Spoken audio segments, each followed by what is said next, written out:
Hi guys, so starting this video pretty much the same way as I seem to be starting every video recently. We're doing some more treatments. So I did Fluke Solve Plus a week ago, 6 days ago, and it really seems to have perked the fish up, to be honest. I don't think I've seen any flashing at all for the last, I don't know, at least 3 days.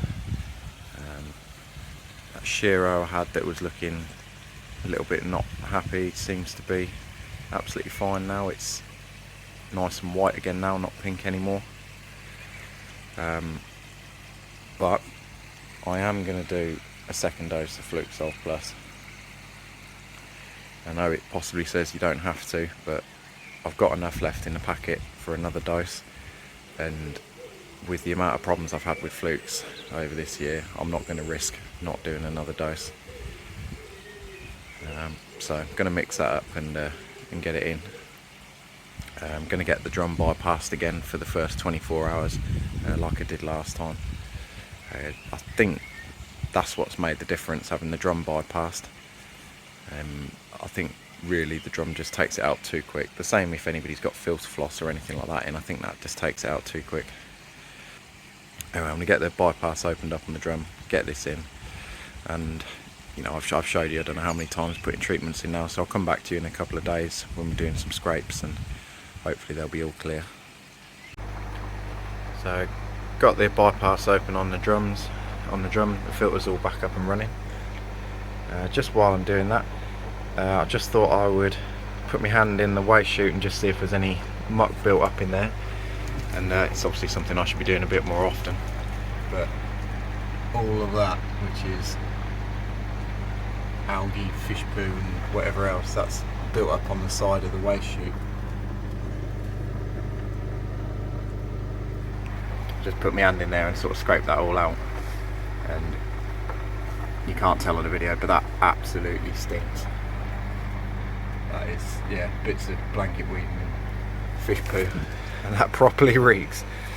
I think maybe I should be doing that a little bit more often. Possibly something I can alter with the angle of the jets maybe, but yeah, waste building up on the inside of the tray. So drums are not totally maintenance free. In all fairness, I think that's only the second time I've ever scraped it out of there, but there was a lot of muck on there that's not getting washed down the drain, so yeah, something you have to do with drums. They're not totally maintenance free, but you know, that takes 2 seconds to scrape that out once every couple of weeks, so it's not the end of the world. So I've scraped the worst of that out. I'm just going to put the camera in just so I can have a quick look. It's still pretty mucky in there.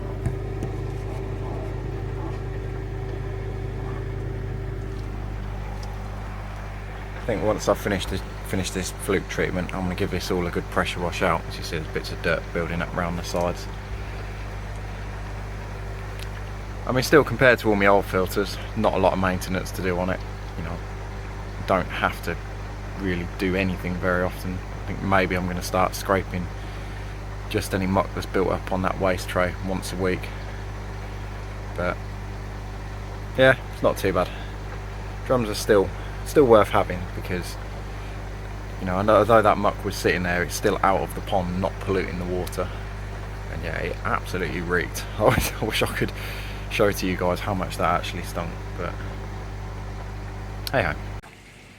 So it's been about a week now since the second dose of Fluke Solve went in. I've topped the pond back up. All the fish are looking really well. I've not seen a single fish flash for, I don't know, from day 2 after the second dose of Fluke Solve went in. I've not seen a single one flash, so I'm pretty confident that Fluke Solve Plus has finally done the trick and got rid of them flukes. Yeah, the water's nice and clear again now. And yeah, and we're ramping up the food, trying to get some food into them. Still heated, the water is set at 21 degrees at the moment, so the fish are pretty hungry still. In this video I wanted to talk to you about what I feed my fish and how much I feed them.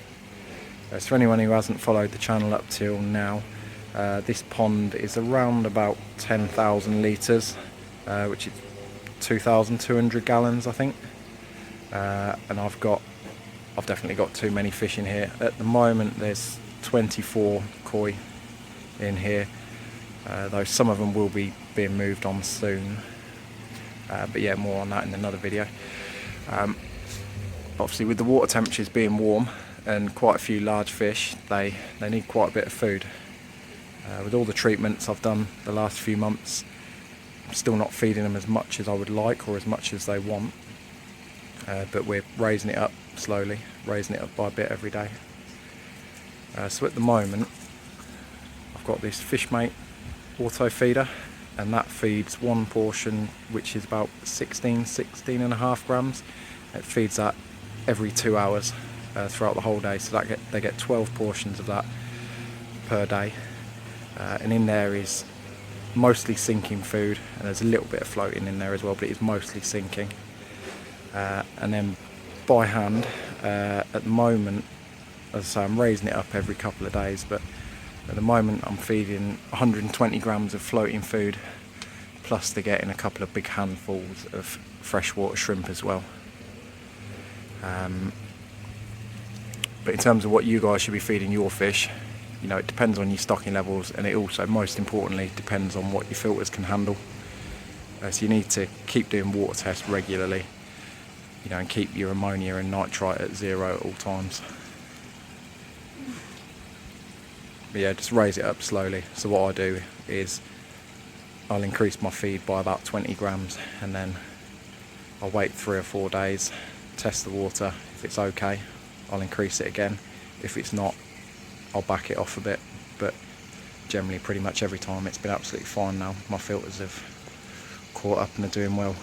For anyone who doesn't know, I've got a Profi drum, big moving bed with 220 litres of media, and a big shower with ceramic media as well. Anyway, I'll show you the food that I'm feeding. There'll be a link at the end for anybody if anybody's interested in it. Just want to say a big thank you to everyone who's bought some koi food off me in the last couple of weeks. I've had quite a few messages from people asking if I've got any more, and I've now finally had some delivered. So if anybody is interested, check out the link below. I've now got some more sizes as well. So these are all foods that they're made by Coppens, and they're ones that are used by a couple of big fish farms up and down the country. I'm not going to name them, but they sell them on their website for a bit more than this. So there's a 3mm pellet, which is 48% protein, a 4.5mm pellet, which is 42% protein, and a 6mm pellet, which is 37. I'm also going to be selling them as a mixed bag as well for anybody who, like me, has got fish of all different sizes. So they'll come in 5 kg resealable bags, and they're $29.99.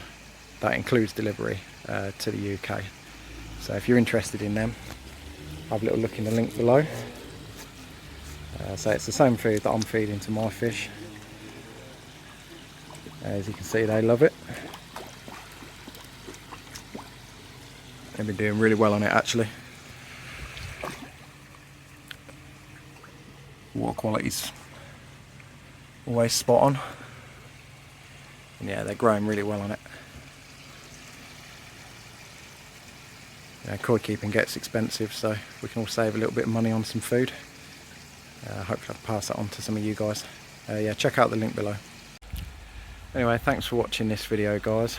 Not too much more left to say really. I think all the parasites are gone. Got no fish flashing anymore. I'm gonna have to find something else to make videos on now. That mind your own business plant stuff on the shower's starting to grow. I think that'll look quite good once it's grown in all the way. And I'm toying with the idea of doing some sort of upflow filter. Everyone seems to be doing one at the moment. I don't know whether I'll make my own one or pick up a Tempest, but I've got an outlet there which is from my IBC, my moving bed. It's all blanked off at the moment. and I've got a spare 10,000 litre variable pump, so I'm thinking about maybe teeing off that and doing something. I don't know, I've got that underwater return, so I could possibly have some sort of upflow filter like a Tempest or something, and then going back into there. Don't know, something to think about anyway. But yeah, for now the fish are all looking alright. I'm going to give them another week or so, but then I will be looking at moving a couple of fish on, so I'll perhaps do a video about that if anybody would be interested. It'll be a couple of the fry and maybe one or two others of the small ones, because as I said earlier, I have got a lot of fish in this pond now, but I've not wanted to move any on while I've had problems with parasites, so I'm going to give it another week or so until I'm 100% sure that I've sorted them. Pretty sure I have now anyway, but we'll see. But yeah, they're growing really well. This is the biggest one of my fry now, and it's got to be 36, 37 centimetres now, and for a fish that's only a year old, it's really good. It's going to be a big fish. Anyway, cheers for watching guys, I'll see you in the next one.